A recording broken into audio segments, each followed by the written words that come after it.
In your opening remarks, you talked about planning intentionally, but at the end you were elaborating a little bit more, perhaps, on what you meant by that planning, a more holistic kind of planning. Is that what you meant by intentional Yes, planning? indeed. Okay. Yeah, with an eye to the future, Okay. not our heads in the sand like we have today. In the past, thousands of citizens worked to create neighborhood plans, which are to some degree gathering dust.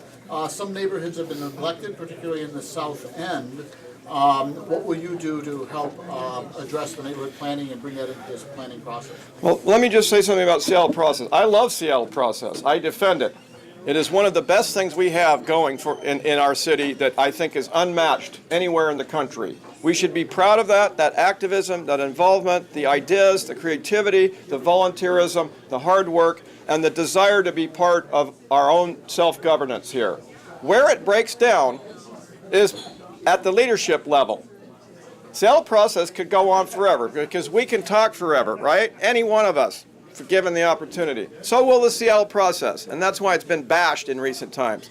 The fact is, it's the leaders who need to make the decisions and say, time's up, we got to make a decision. We've heard from you, your ideas have been incorporated, let's move forward. Not everybody's going to be happy.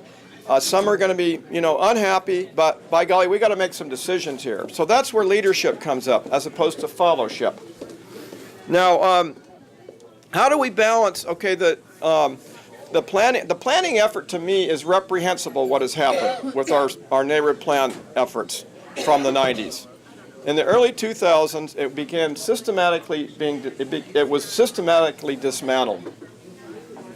And I'm not going to point fingers, but you know who's involved there.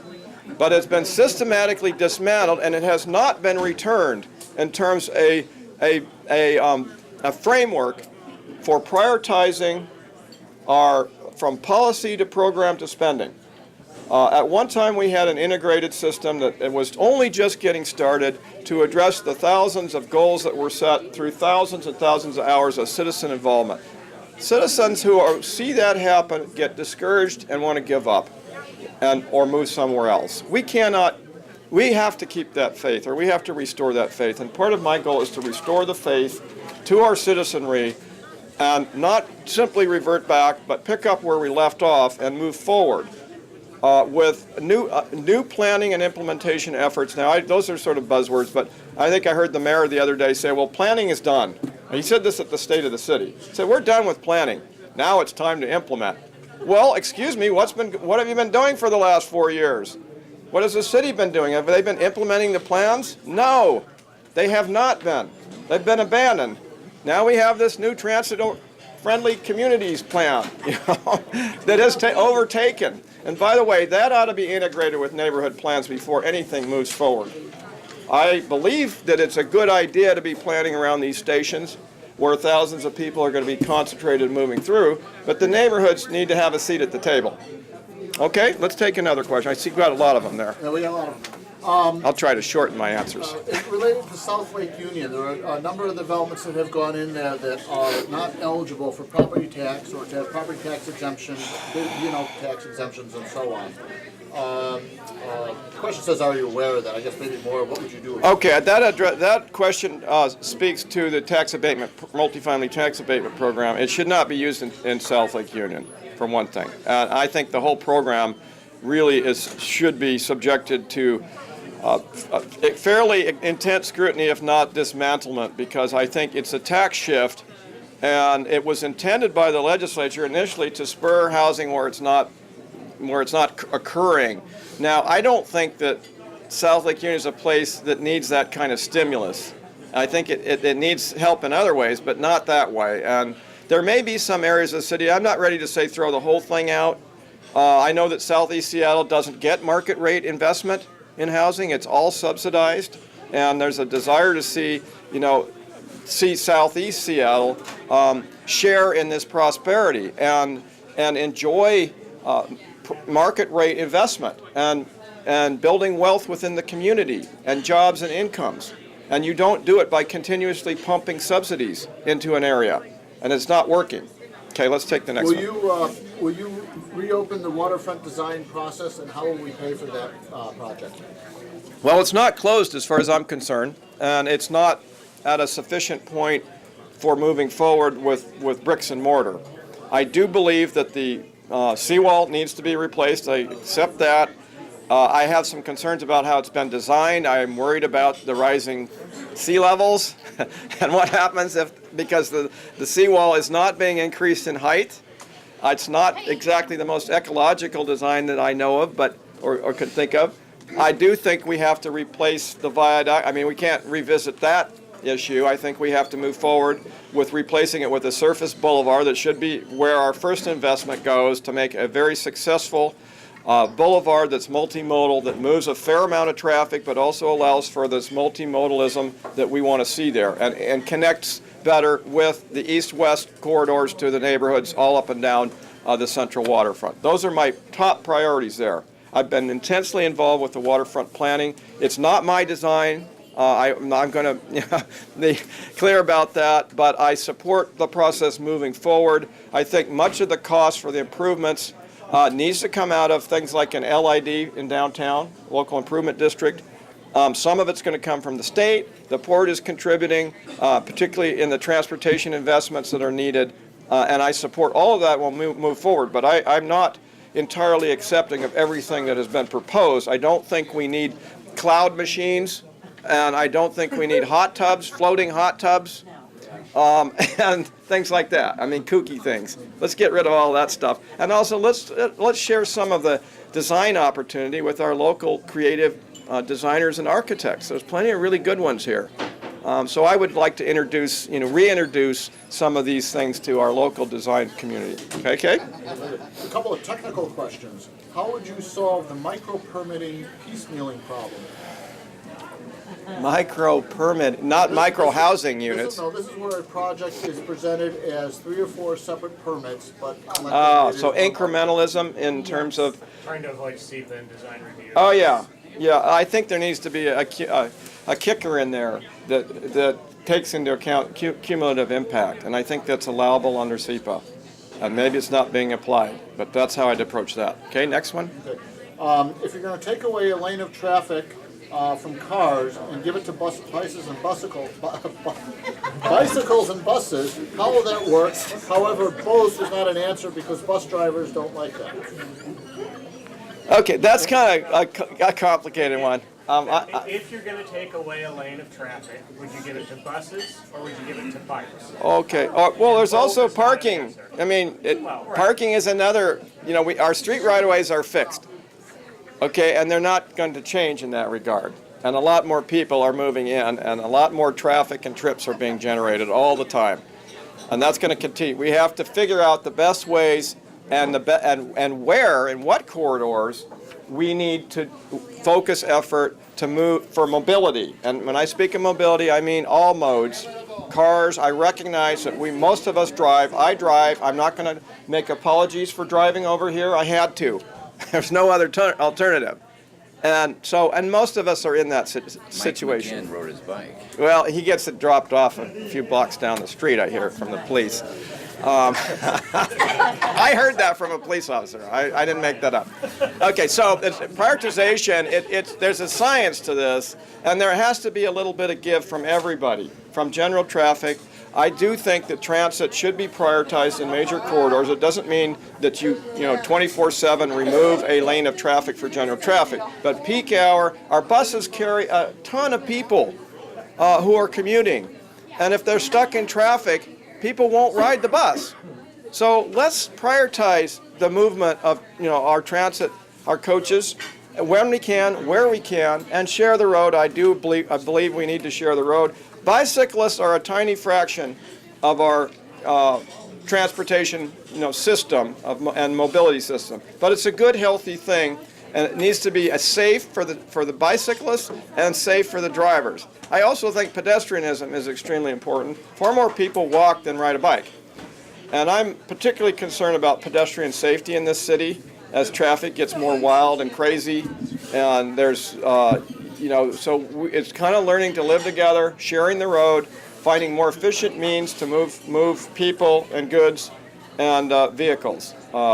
And that just means a higher level of sophistication and planning and some system improvements. Next question. Do you believe, when you talk about the deep harbor in the Puget Sound, you also believe in dredging the river up the Duwamish? to enable larger vessels further upstream? Well, the Duwamish is a Superfund site. I'm sure some of you know that. It is a channelized corridor, basically waterway. It's no longer a river at the end of it. And there's huge issues around cleanup. And I don't pretend to know what the most ecological methods of cleaning the Duwamish are. I have heard different things. One is leave the stuff there. If you stir it up by dredging, you're going to make a bigger problem. And I honestly can't answer what the best science is there. And as far as shipping, we have not had to do any serious dredging in recent times, as far as I know, to accommodate the shipping needs. So I don't think that's the issue. I think it's an ecological issue. What happens if few will pay the toll in Deepport Tunnel and traffic is shifted to downtown? I expect that to happen, and it needs to be anticipated. One of the things that our former Governor Gregoire promised, and so did all the other electeds at the time in their signed MOU, was significantly improved transit service for Seattle, supported by the state. I think we need to hold them to that and to the other 1,000 little improvements that Ron Sims used to talk about, because we know that the tunnel itself does not carry the capacity that the viaduct does. It's a throughput tunnel. I think it's about 80% reduced capacity. It will not accommodate future growth and travel and vehicles. It is an important freight corridor through there that connects to Bimnik with the Duwamish industrial areas. It's critical to freight mobility and so if the traffic doesn't use the tunnel, and much of the truck traffic that's combustible can't use it either, it has to use the surface streets, we've got all of many more cars flooding the streets, and we've got chaos. I'm very concerned about it, and I think it needs to be anticipated rather than denied. And then we need to figure out, what we can do to solve that problem. Okay? What are the key things that you would do to assure the vitality of our neighborhood business districts and increase accessibility to youth and senior services? Excellent. Well, those two questions in there. On the business districts, I love our small neighborhood business districts. It's part of my complete neighborhoods concept. And I can't say that this is a unique idea. Portland has been advancing a similar notion for many years and has some really interesting analyses of how effective their planning around neighborhood centers has been. And I think we could do a much better job and a much more equitable one supporting neighborhood centers. And they're all different. And that's what the wonder is of our neighborhood business districts. And why we might travel out of our own neighborhood to come to Ballard or Columbia City or the Junction in West Seattle or Lake City. I frequent many of these places for different reasons, different times. I think safety and cleanliness, that's probably not the best term. Public safety is number one. And the look and appearance of the neighborhood business district is perhaps next in importance. If we can't have those two things, people won't want to go. So start with those basic things, keeping the streets clean, free of graffiti, beautify through local business improvement districts, flowers, banners, and improve public safety through a community policing plan. This 911 response thing is spiraling out of control in terms of police resources. It's not sustainable. We need to get some of that resource back to proactive public safety, proactive community-based policing that partners with all of you. That is the only effective way we will be able to accomplish the kind of quality policing that this city deserves and that our neighborhoods and all of you want. Okay, next. The string of questions are related to how you would manage the departments in your administration. The what? Well, your departments, your administration. Oh, departments. I thought, departments. Okay, so the first is, Oh, boy. how do we assure competence in administration when the departments are fiefdoms, run as silos, set up to protect managers? Okay. Let's just stop there for a second. Okay, I was the first one to propose performance review every 4 years of every department head. Back in, Neil, when was it? By the way, Neil Power is my legislative assistant. What year did we do that? It was a ballot measure. We got all of the departments under council performance reviews every 4 years, except police and fire, which I had included in my original proposal.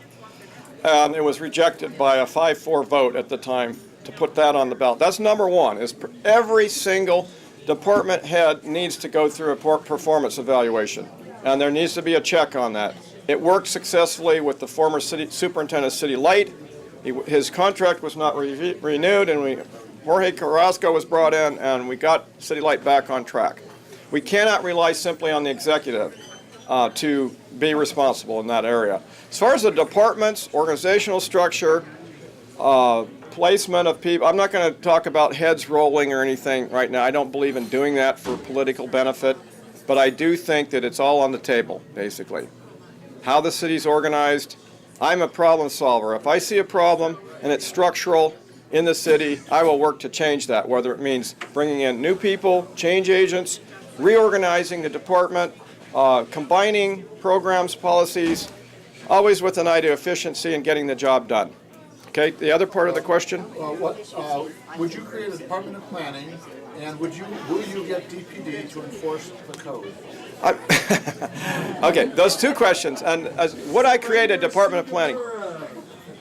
I've thought a lot about this, and this is an area of expertise for me professionally as well. I think that there's a serious problem. I'm not going to start saying exactly how I would restructure things. I think it would be unwise to do that now. I would like more time and focus and concentration to think about that. But I do feel fundamentally that the planning performance side of things needs to have its independence. It does not today. There are too many influences there. And as I've said, planning is subordinated to politics, and which then is assumed by profits. It's in that order.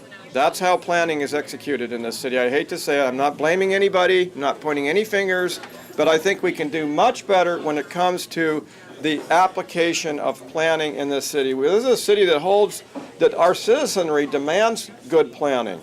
There are very few cities in the country that you will find that have the level of planning. It breaks down in implementation in this city.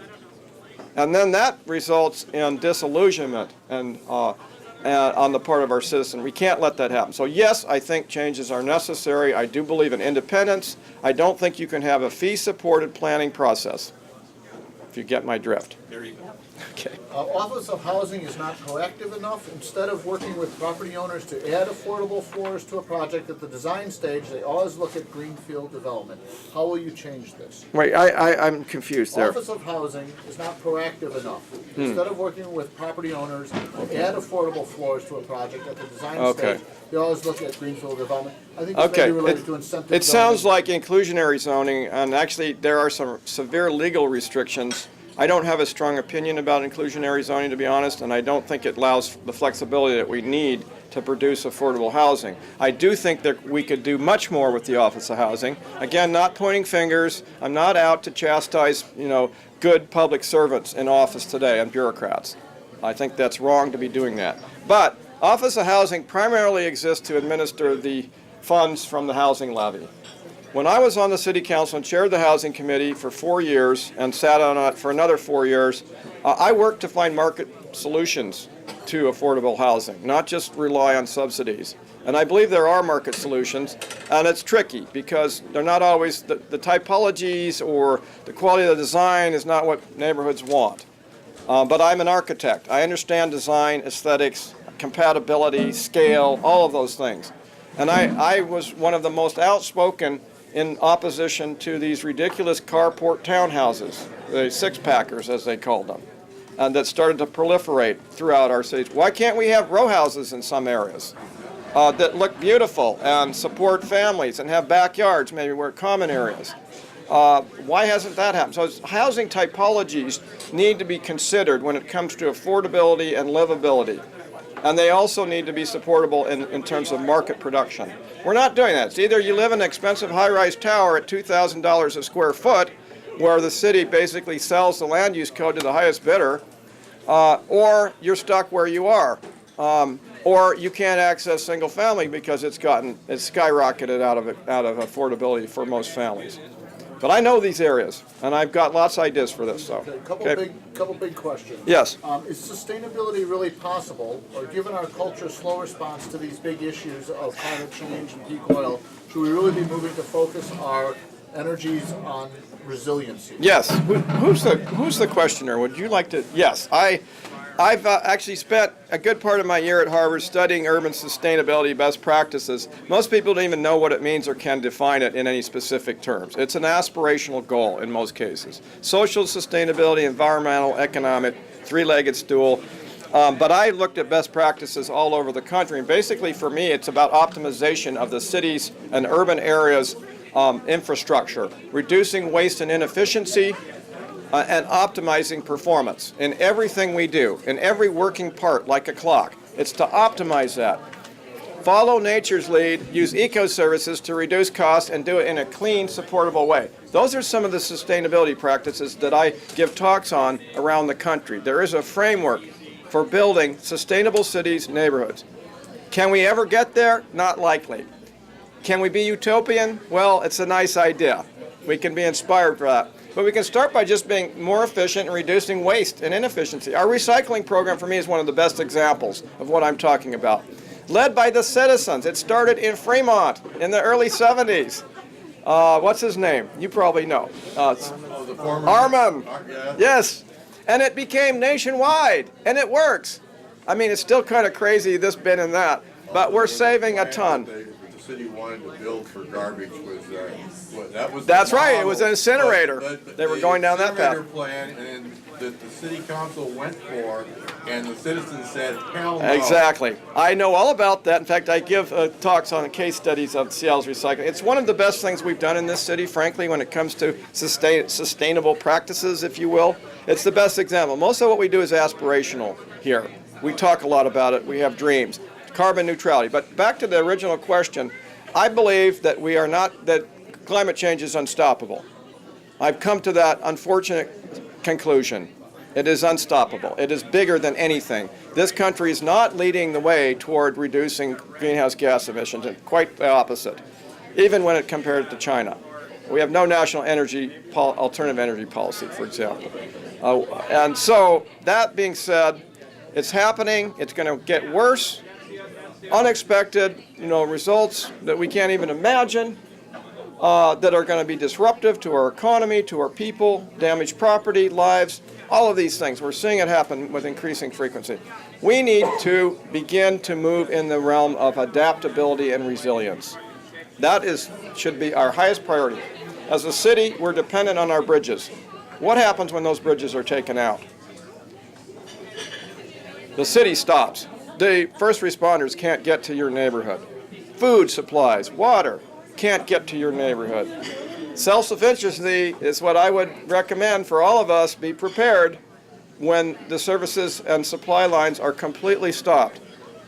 This is what I mean about adaptability and resilience. Localization is one of the greatest principles that supports adaptability.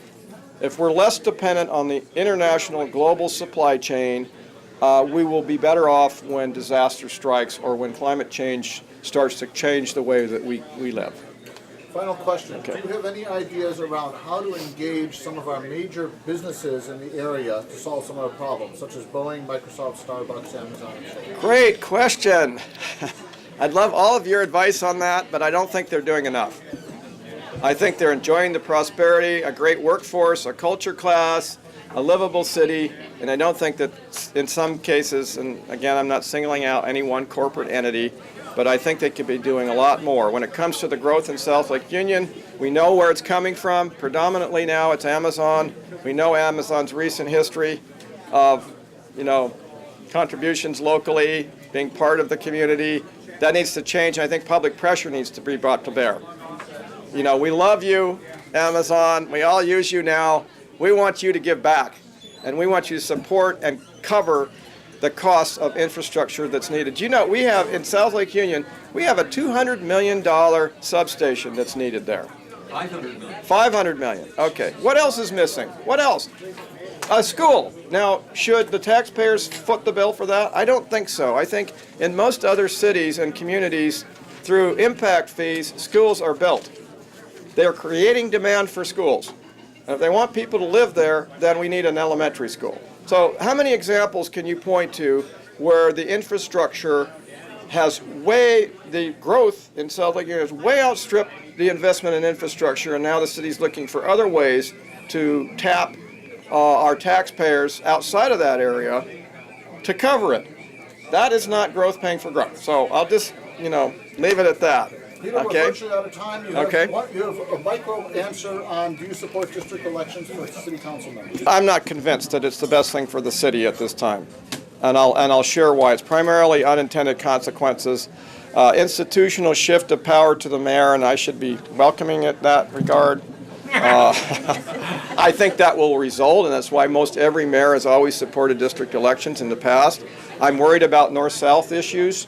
I see 1 vote in southeast, 1 vote in southwest, and 5 votes central north, and then 2 at large. So how does southeast get its needs met when it comes to schools, public safety, other things that are critical there in some of the communities in southeast, that whereas the priorities in the north may be different, around amenities, around parks, other things. So, okay. Well, anyway, so unintended consequences. I need to be more convinced that it's going to be workable.